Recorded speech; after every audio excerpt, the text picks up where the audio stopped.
Salmo 122. Nós vamos ler o versículo 1. Um versículo muito conhecido dos irmãos, que diz assim: Alegrei-me quando me disseram, vamos à casa do Senhor. Amém? Pode sentar. Nós iniciamos há 3 domingos atrás, não na série de mês, mas na série de ministrações que eu fiz, uma série de ministrações cujo tema é os benefícios da nova aliança. Na primeira ministração nós falamos sobre o cálice, que Jesus diz, este é o meu cálice, foi numa das santas ceias que fizemos aqui, falando do que era de fato o cálice, do que Jesus estava dizendo quando ele falou do cálice. E nós frisamos e começamos a pensar juntos sobre o que mudou depois da cruz.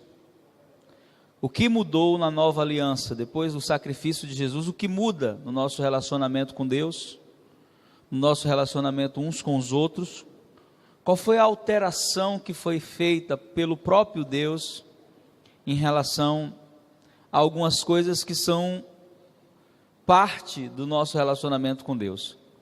A segunda ministração foi onde nós falamos sobre a mudança que houve no sacerdócio. Houve uma mudança, na antiga aliança, somente aqueles que eram da tribo de Levi tinham direito ao sacerdote, e então Deus dá um fim ao sacerdócio levítico.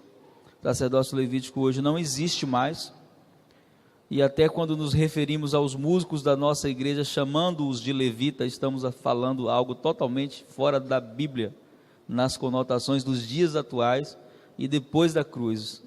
Não há mais levitas depois da cruz. E como se chamaria, pastor, aqueles que ministram a adoração na igreja?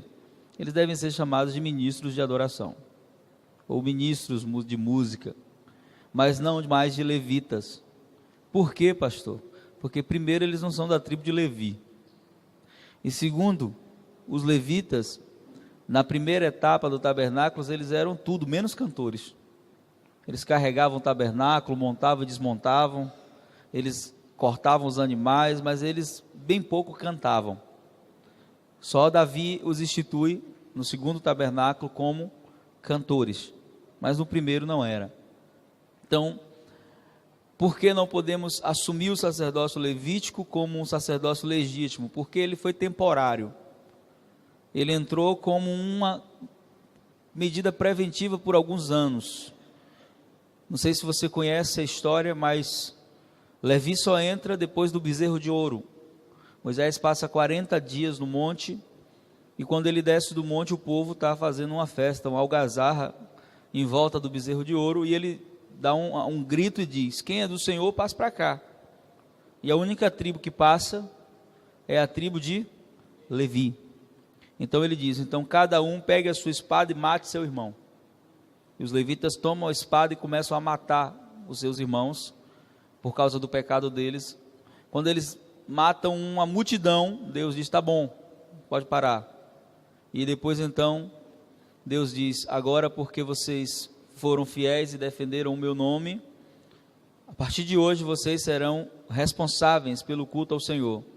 Tinha privilégios, tinha responsabilidades, e então eles são colocados para servir ao Senhor no tabernáculo, os filhos de Levi.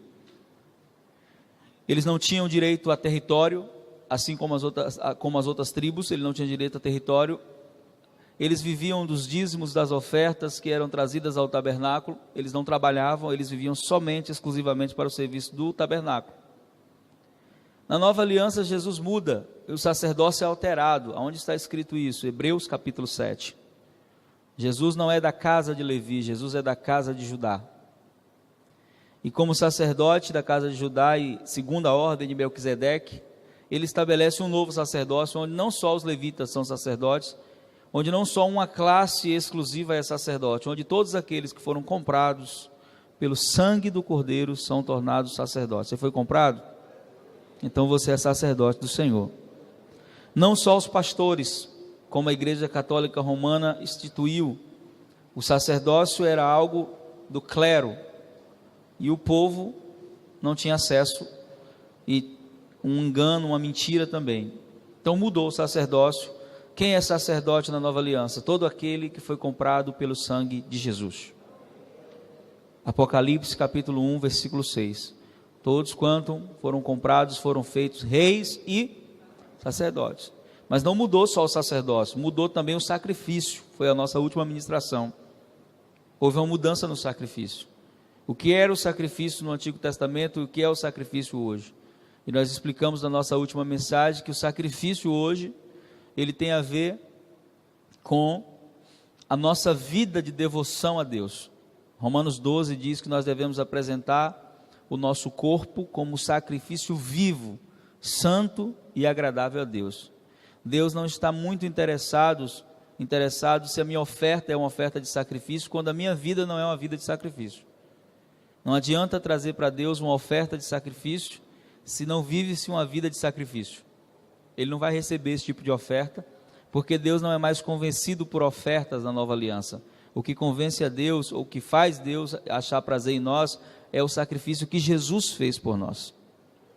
E não as ofertas que eu faço. As ofertas que eu faço, elas me abençoam financeiramente, mas elas não mudam nada em relação ao meu relacionamento com Deus. Não alteram nada. Deus não me aceita porque eu sou o maior ofertante da igreja.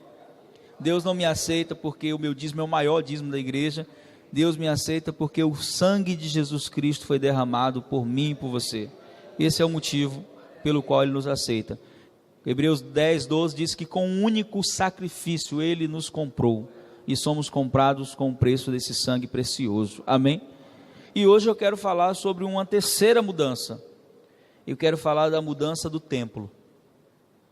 O templo mudou. Amém?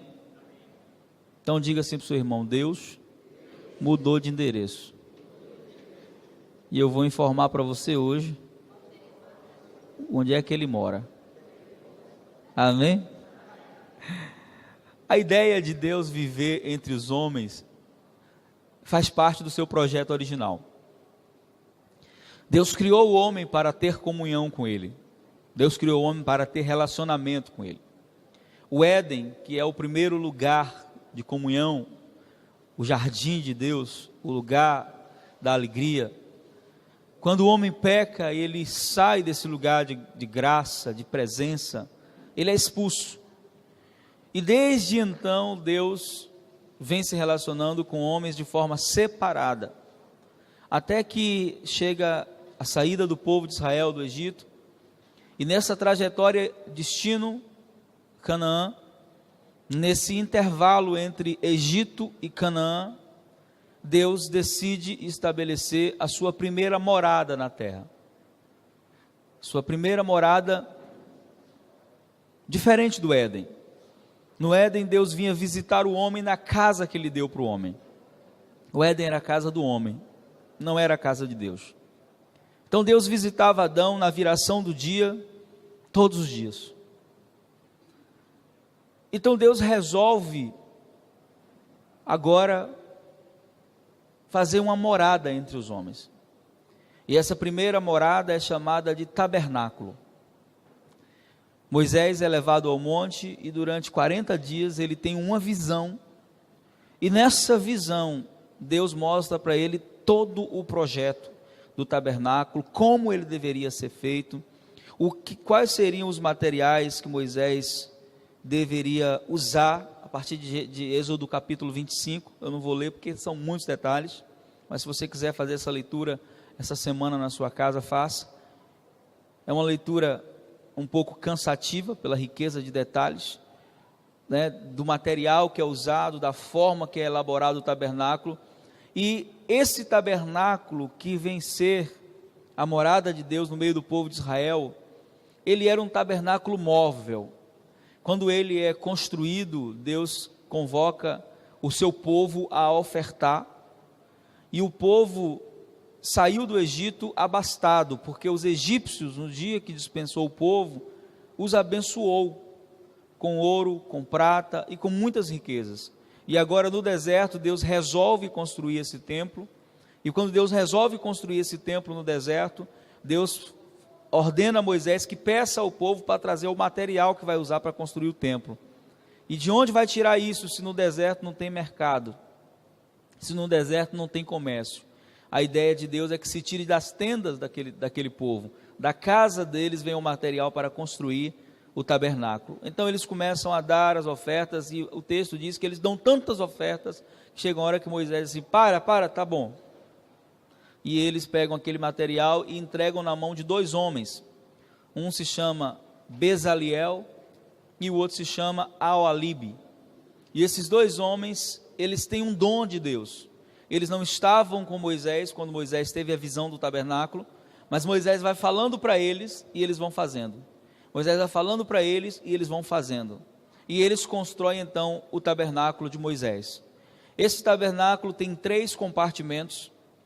Ele é dividido em 3 partes específicas e proféticas. Por que proféticas? Porque cada uma delas aponta para o que seria o futuro tabernáculo ou o verdadeiro tabernáculo. Esse tabernáculo tem 3 partes. A primeira parte se chama átrio, e nessa parte do átrio somente o povo poderia chegar, se o povo poderia entrar naquela parte. Eles não tinham restrição para entrar. Agora, com um detalhe muito ruim para minhas irmãs, só poderia entrar homens, mulheres não. Elas eram totalmente excluídas desse privilégio de ir até Deus. Somente os homens podiam. E então eles vinham até o átrio, e no átrio eles traziam suas ofertas, os seus sacrifícios. Todas as vezes que Deus queria falar o tabernáculo, ele convidava o seu povo, e o povo vinha.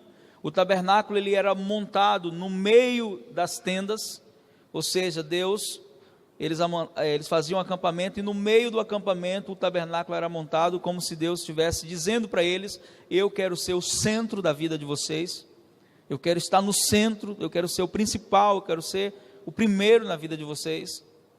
E então eles tinham direito apenas de entrar no átrio, o povo. O segundo compartimento, o que tinha ali no átrio? No átrio tinha um altar e uma bacia. O altar, que era o lugar do sacrifício, e a bacia, que era o lugar de se limpar, simbolizando o que Jesus iria fazer. O altar fala da cruz de Jesus, e a bacia fala da lavagem pela palavra, da limpeza que é produzida também pelo Espírito Santo. No segundo compartimento, o povo não podia mais entrar, somente os sacerdotes podiam entrar. O segundo compartimento era chamado de santo lugar. O que tinha nesse compartimento? Nesse compartimento tinha a mesa dos pães, com 12 pães da propiciação, e tinha o candelabro, que era aquele trenzinho ali que está ali em cima da mesa, né? Só que o de lá, como se fosse um negócio de colocar vela.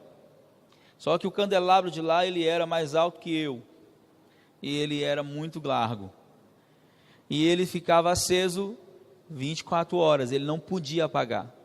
O sacerdote tinha que acordar bem cedo e limpar aquilo que representava e representa os 7 Espíritos de Deus.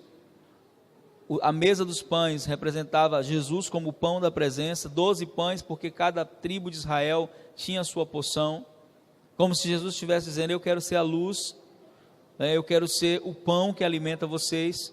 E tinha então o terceiro compartimento era o Santo dos Santos. Nesse aí, nem os sacerdotes podiam entrar, só o sumo sacerdote, uma vez por ano. E quando ele entrava com a cordinha amarrada na cintura, cheia de sinos. Enquanto o sino estivesse balançando, sabia-se que ele estava vivo. Ele não podia entrar antes que a fumaça do incensário fechasse tudo. Então, antes dele colocar a cabeça, o corpo, ele colocava a mão. E ele balançava o incensário, e quando o incenso tomava conta de tudo, que ele não conseguia enxergar nada, ele entrava, né? Tem uma canção que nós cantamos que nos remete a isso, que diz, no Santo dos Santos, tua fumaça me esconde, e só os teus olhos me veem.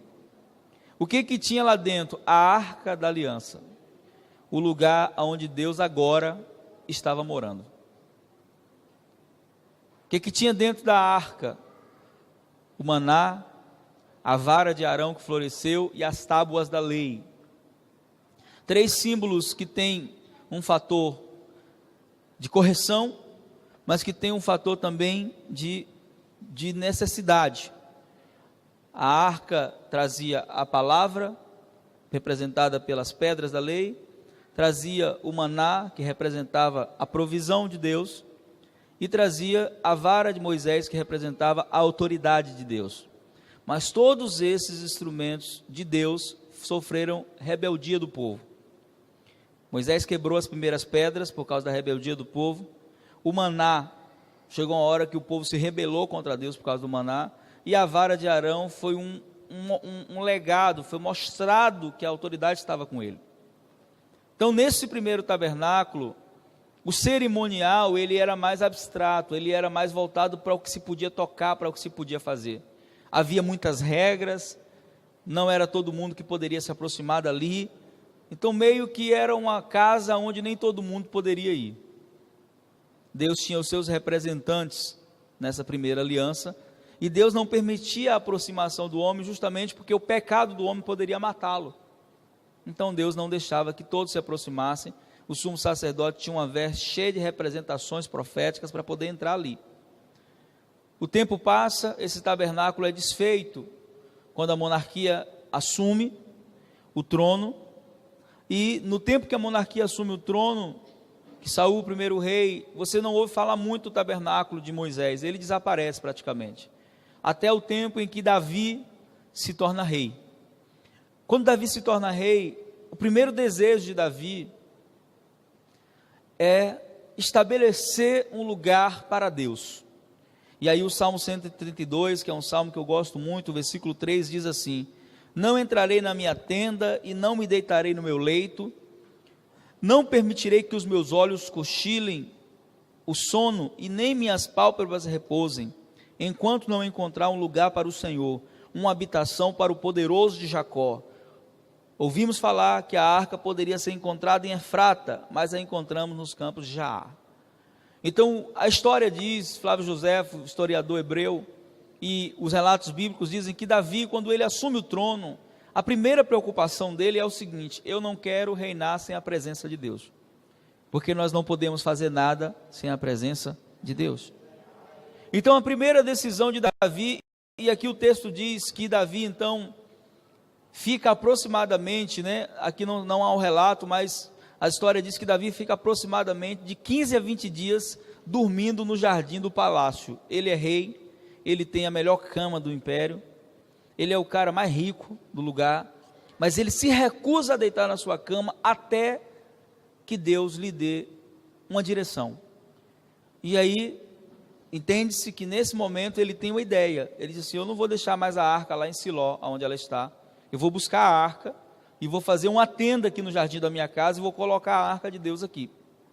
E ele vai buscar a arca, só que ao invés de consultar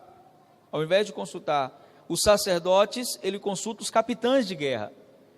E os capitães de guerra ouviram falar que os filisteus um dia levaram a arca.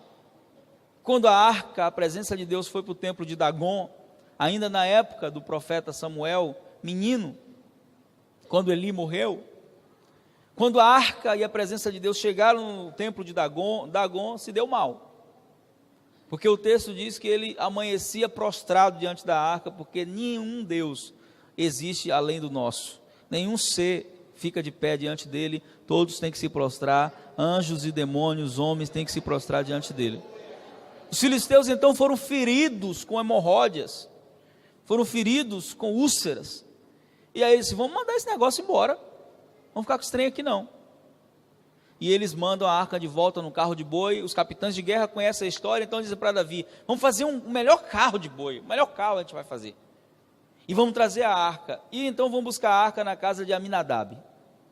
E quando eles chegam na casa de Aminadab para buscar a arca, Aminadab tem alguns filhos, um deles se chama Uzá, e esses homens sabem que aquela não é a forma correta de pegar a arca e levar. Eles sabem que não foi dessa forma que Deus estabeleceu.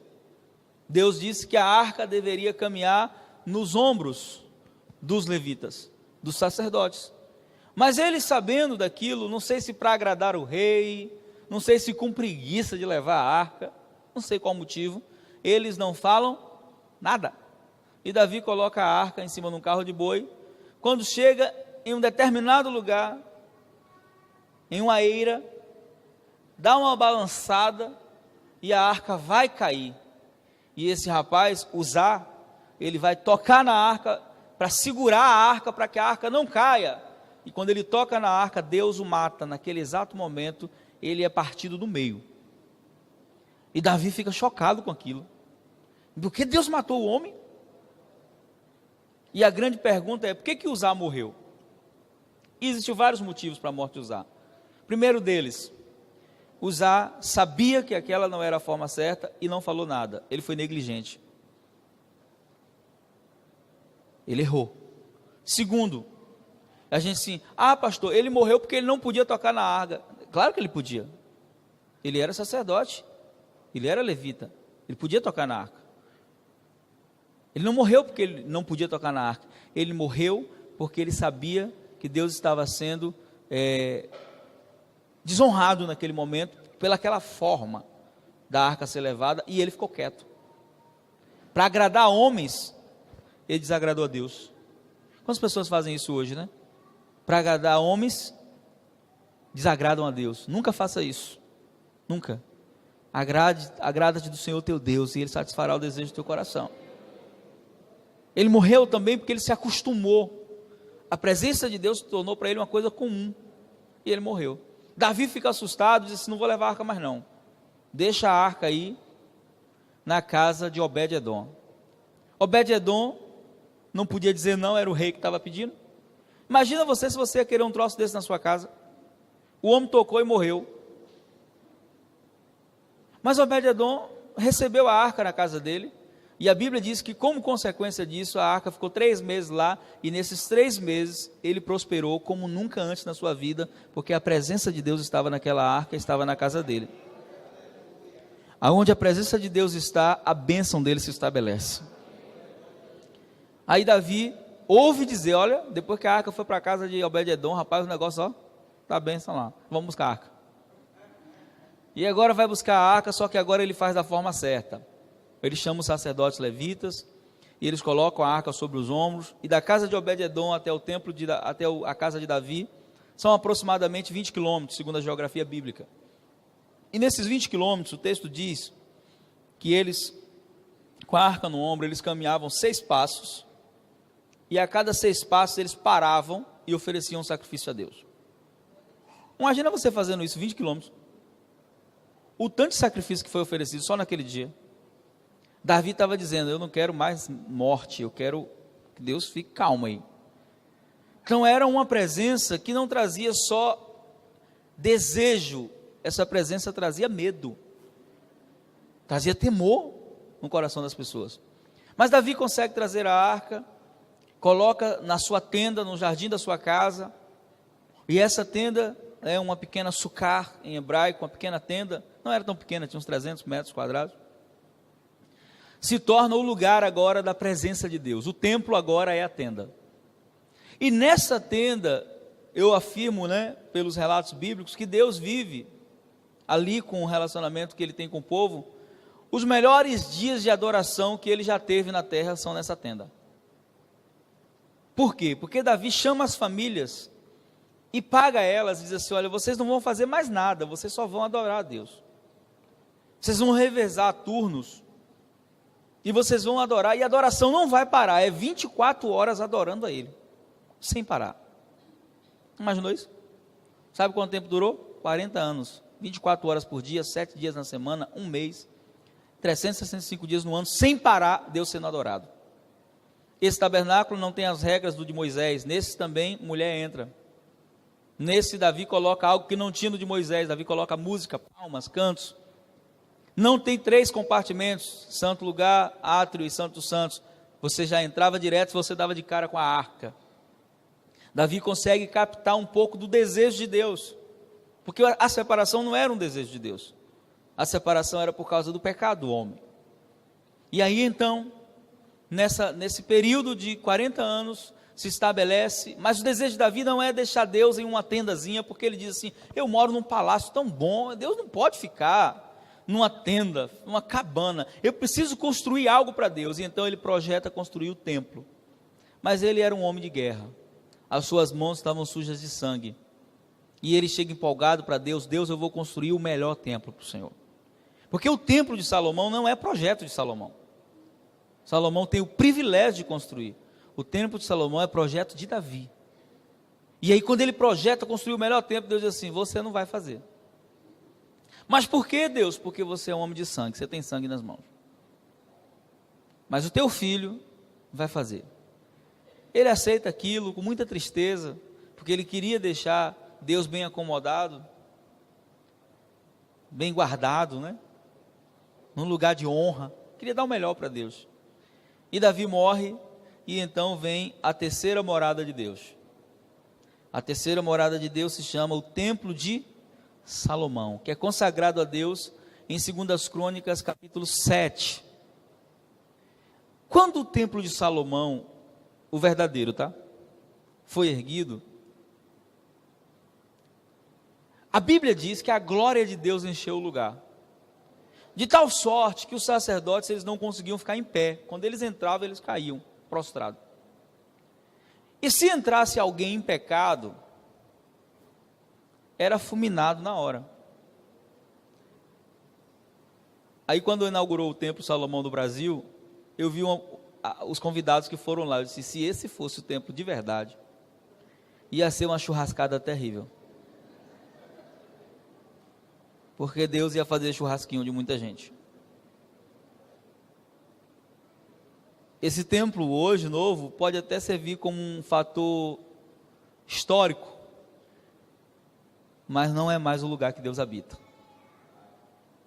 E aí Salomão ergue o seu templo cheio de glória, cheio de riqueza. Soma-se que o ouro que Salomão usou no templo, passava-se de 1 tonelada de ouro, não sei quanto isso dá em valor de dinheiro, fora os diamantes e pedras preciosas. Era um lugar tão maravilhoso, que as nações vieram contemplar, para ver de fato o que era aquilo. E ele constrói esse lugar maravilhoso. Deus então faz uma aliança com o povo, o versículo, talvez um dos versículos mais conhecidos do Antigo Testamento: se o meu povo, que se chama pelo meu nome, se humilhar e orar, que todo mundo conhece, né? Foi dito nesse dia. Só que o povo, depois que o templo é construído, começa a se apegar mais ao templo do que a Deus. Então eles assumem um compromisso sério com o templo, mas eles se esquecem da sua aliança com Deus, e Deus passa quase 30 anos usando profetas e dizendo assim: olha, se vocês não se arrependerem, eu vou destruir o templo, eu vou acabar com esse negócio aí. Interessante que Deus disse para Salomão, no dia que o templo foi erguido: a minha glória vai estar nesse lugar. Mas no dia que a minha glória sair, toda essa riqueza que existe não vai servir de nada. E isso acontece quando o rei Nabucodonosor, o grande monarca, se levanta para conquistar Israel. Os historiadores bíblicos dizem que ele arrancou até as pedras do fundamento, porque elas eram muito caras, e ele destruiu o templo. E aí então a arca desaparece, não se sabe mais onde ela está até hoje. O templo é destruído, o povo vai para o exílio. Lá no exílio não tem templo, não tem templo lá. O povo agora não tem mais templo, não tem mais nada. Onde é que Deus mora agora? Não mora em lugar nenhum mais. E o povo começa a se relacionar com Deus dentro das suas casas. A religião deixa de ser uma coisa do templo e passa a ser uma coisa da casa. E aí surge um termo que você conhece hoje, que você talvez não saiba a origem. Surge o termo judeu. Até o exílio de Babilônia esse termo não existia, judeu. Eles eram chamados de hebreus. E a religião judaica se institucionaliza, quase não sai, nessa fase. Ela se torna religião. Agora o movimento de Deus não é mais um movimento de relacionamento, agora é um movimento institucional. Surge a religião judaica. judaica. O povo fica 70 anos lá, e Deus então diz que vai tirar o povo em 70 anos, e o povo começa a voltar, Neemias recebe cartas, você conhece a história, estou fazendo só um resumo para chegar nos dias atuais. E eles saem de lá e começa a reconstrução do segundo templo. É embargado várias vezes, até que no capítulo 6 de Esdras, de fato, a liberação acontece, né? O templo foi terminado no terceiro dia do mês de Adar, isso é, entre fevereiro e março, no 6º ano do reinado de Dário. Então inaugura-se o templo. E quando o templo está sendo reconstruído depois do exílio, tem uma profecia muito forte, que diz assim, é uma profecia que a gente até fala errado. A maioria das canções que eu ouço, a maioria das pessoas que eu ouço falando, falam errado. As pessoas geralmente dizem, a glória da segunda casa será maior, mas não está escrito dessa forma, nunca esteve, né? Abra sua Bíblia em Ageu 2:9.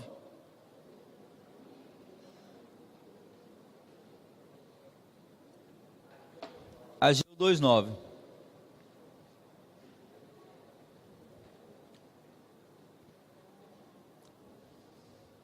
Quem encontrou? Aí não está escrito que a glória da segunda casa vai ser maior. Aí está escrito que é a glória da última casa. É assim que está escrito na sua Bíblia? A glória de quê? Da última casa. Porque a última casa não é esse templo aí. Não é. Porque a segunda casa, quando ela foi erguida, ela não chegou nem perto da glória da primeira. Em nada. Nem em riqueza.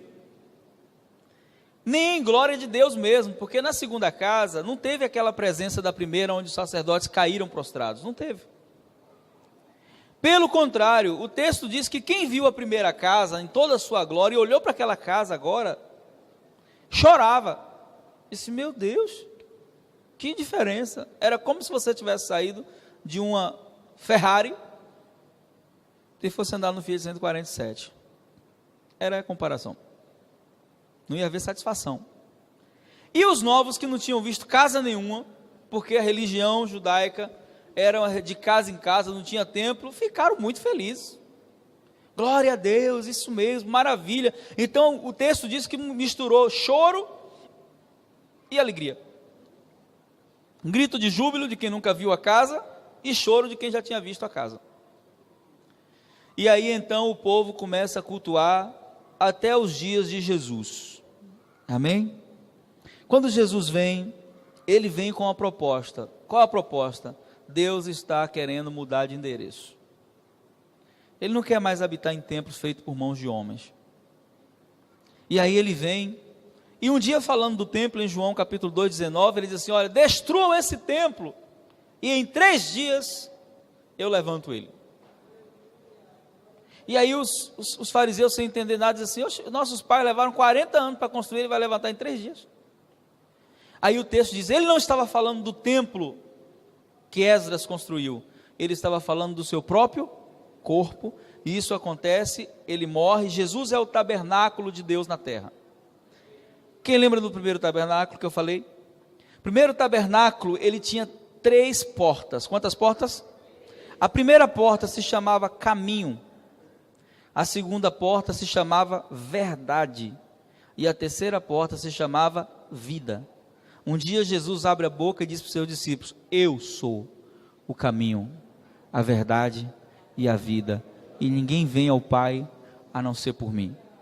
É como se ele estivesse dizendo, eu sou o tabernáculo que Moisés construiu. Ele estava fazendo um projeto da minha vida, eu sou o lugar da tua purificação, eu sou o lugar do teu sacrifício, eu sou o templo. Só que Jesus cumpre o que ele diz, ele morre, e ao terceiro dia ele ressurge, mas antes dele ir, ainda no capítulo 14 de João, ele diz assim, quando o Espírito Santo vier, e ele já veio, glória a Deus por isso, quando o Espírito Santo vier, ele fará em vocês morada.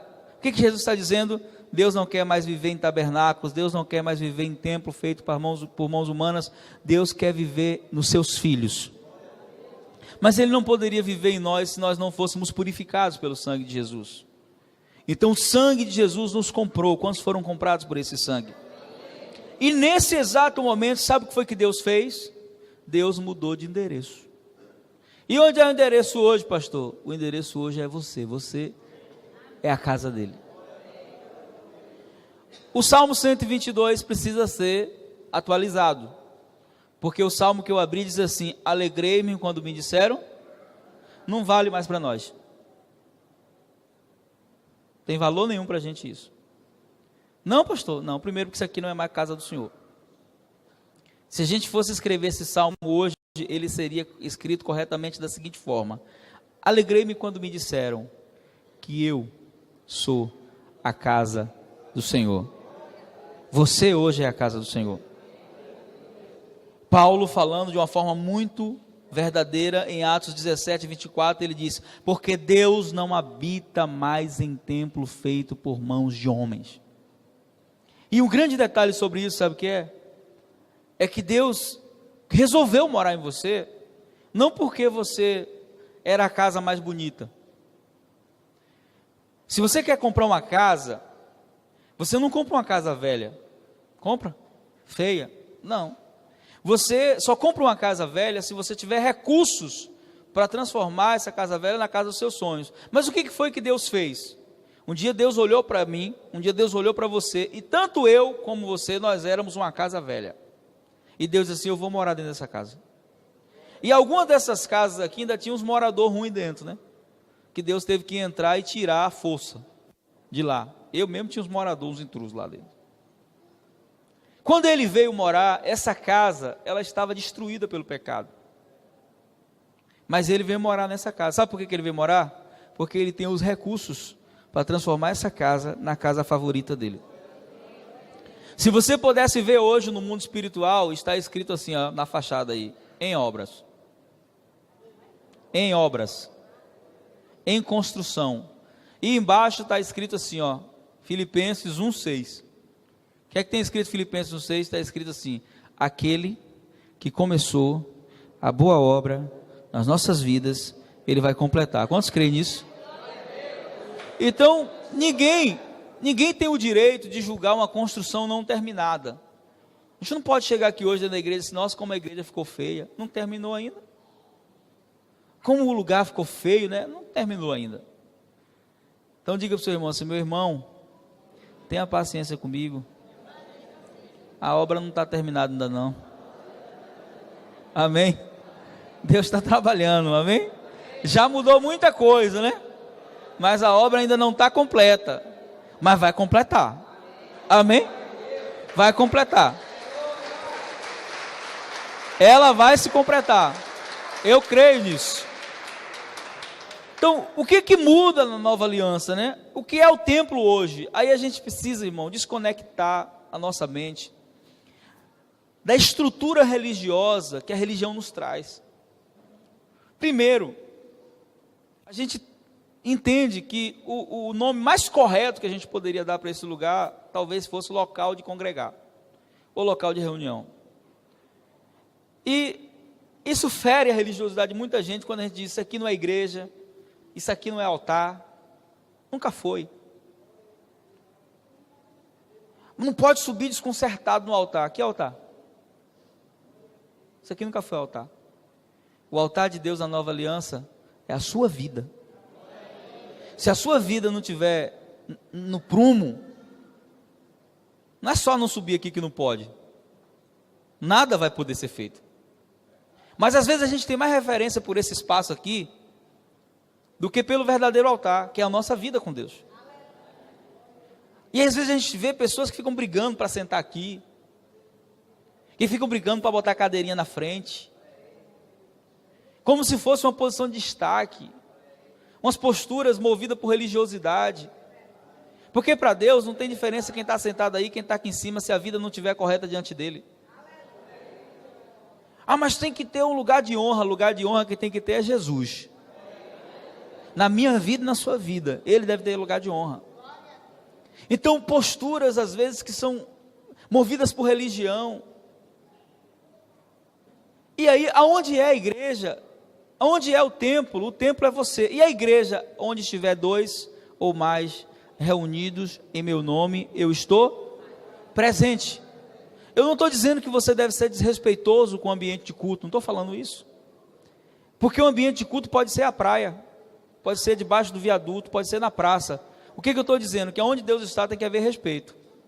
E Ele está onde todos estão reunidos no seu nome, amém? Claro que eu tenho que entrar nesse lugar, ou em qualquer lugar que eu vou cultuar a Deus. Se é culto a Deus, eu tenho que ter reverência, eu tenho que ter respeito, eu tenho que ter um coração inclinado.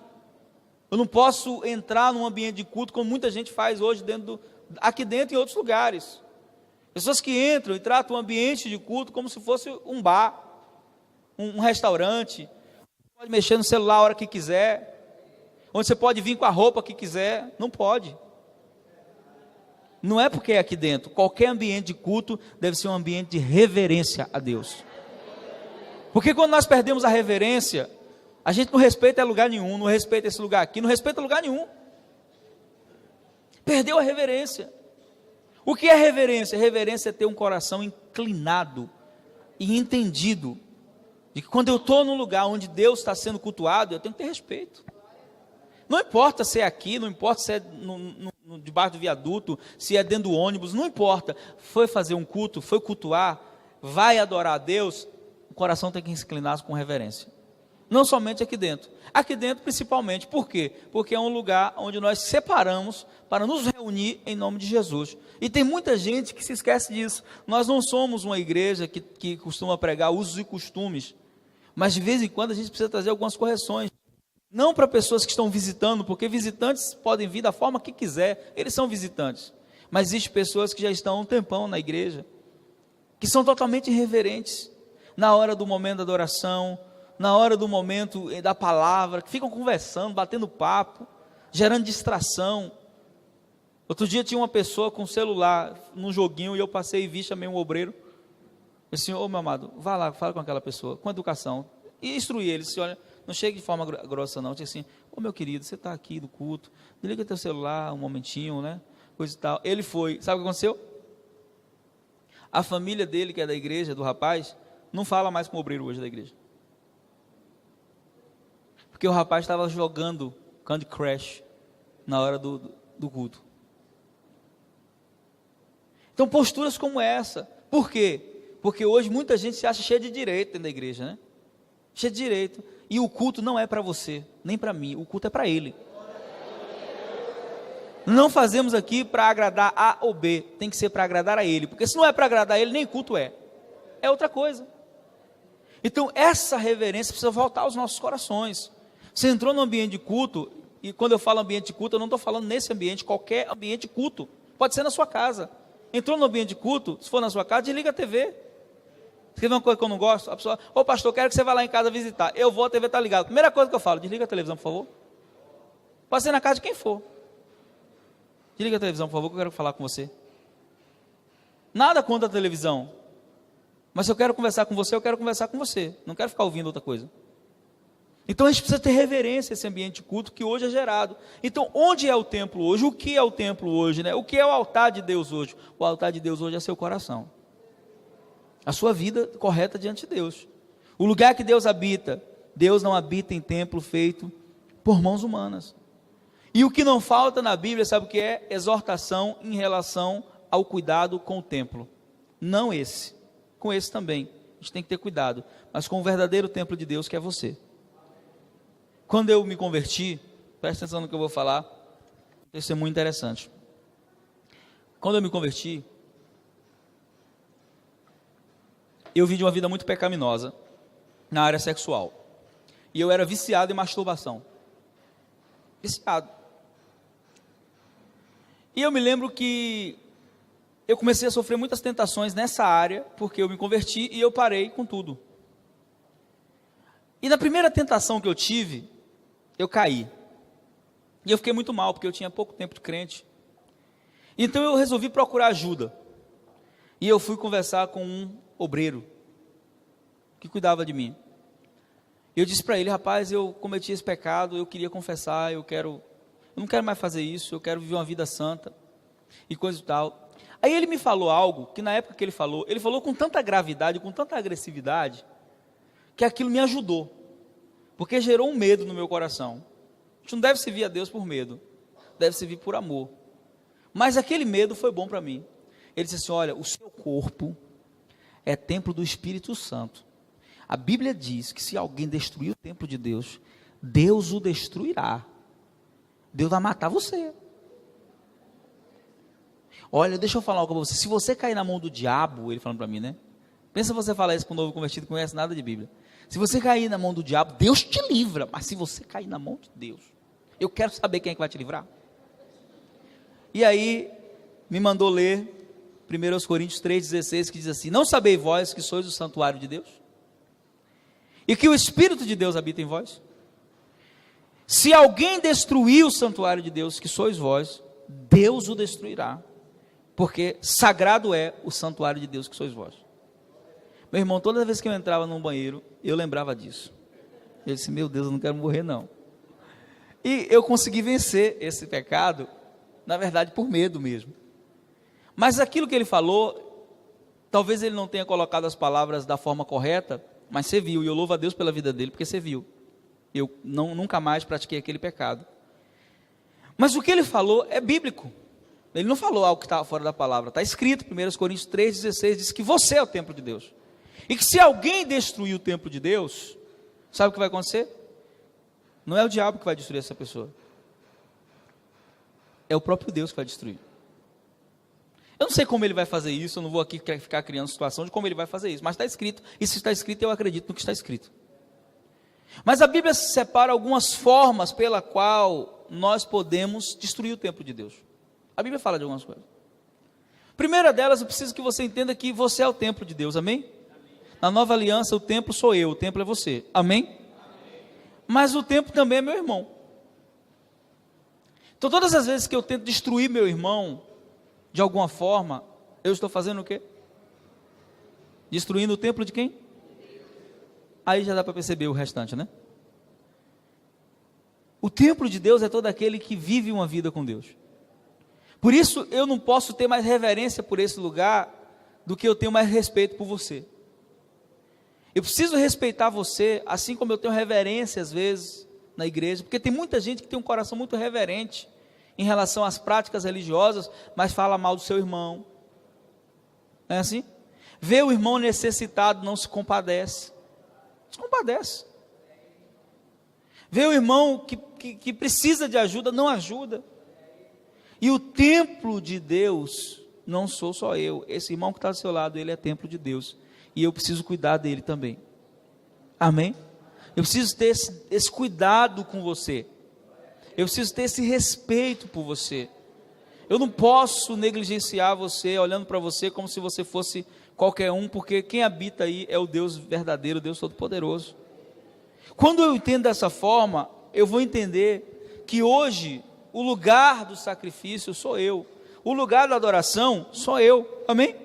Hoje nós somos a morada dele, nós somos a casa favorita de Deus. O Espírito Santo mora aí. Ele não é um visitante, ele mora aí. E como é que eu devo tratar esse corpo que é o templo do Espírito Santo?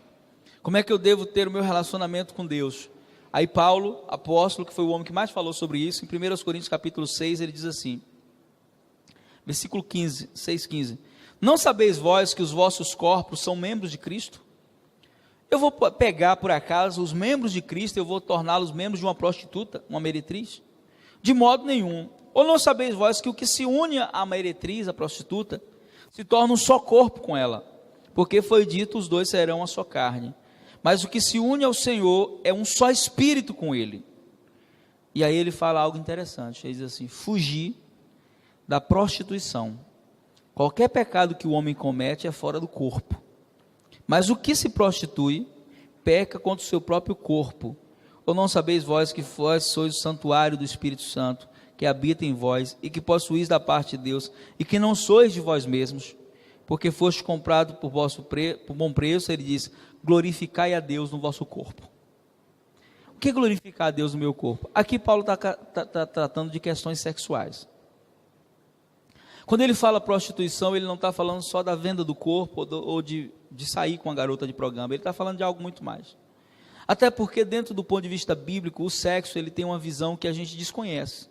Tem muita gente na igreja que não sabe o propósito de Deus para o sexo. E às vezes ouve-se isso no encontro de casais, ouve-se isso em um lugar, mas o sexo para Deus é algo sagrado. Por quê? Porque para Deus o sexo é uma aliança.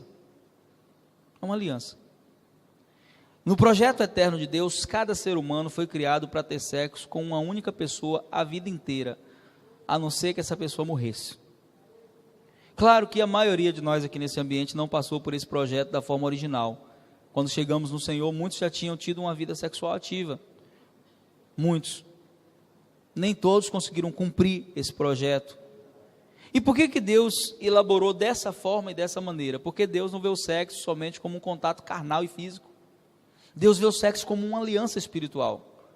O que Paulo está dizendo aqui? Que quem faz aliança, quem se deita com uma prostituta, se torna uma só carne com ela. O que ele está dizendo? Que há uma transferência espiritual. E ele está falando aqui que nós precisamos pensar nisso. Por quê? Porque hoje nós temos visto muita gente dentro da igreja viciada em pornografia, pelo acesso fácil que a internet traz. Antigamente você tinha que se expor aí uma locadora, um local. Hoje não. Abriu a internet, o que mais tem é pornografia. E não são poucos as pessoas que estão dentro da igreja que são viciadas em pornografia. Que estão, segundo o que está escrito, destruindo o templo de Deus. Pessoas que vão ter consequências, porque não tem pecado sem consequência. E nós temos que viver em santidade, não só nessa área da sexualidade, nós temos que viver em santidade, mas nós temos que viver em santidade em tudo na nossa vida. Mas essa é uma área oculta, onde Satanás trabalha com muita sagacidade. Por quê? Primeiro, é uma área que a pessoa não tem coragem de falar com todo mundo. Mas se você é alguém que tem problema nessa área, você precisa procurar ajuda, enquanto é tempo. Por quê? Porque todas as vezes que você comete um pecado, seja ele de que origem for, você abre a porta para que um demônio entre na sua vida. Porque eu quero dizer uma coisa para você, você é templo ou de Deus ou do diabo. Você é templo. E se você for templo de Deus e você ficar vivendo uma vida de pecado, Deus não vai continuar aí não.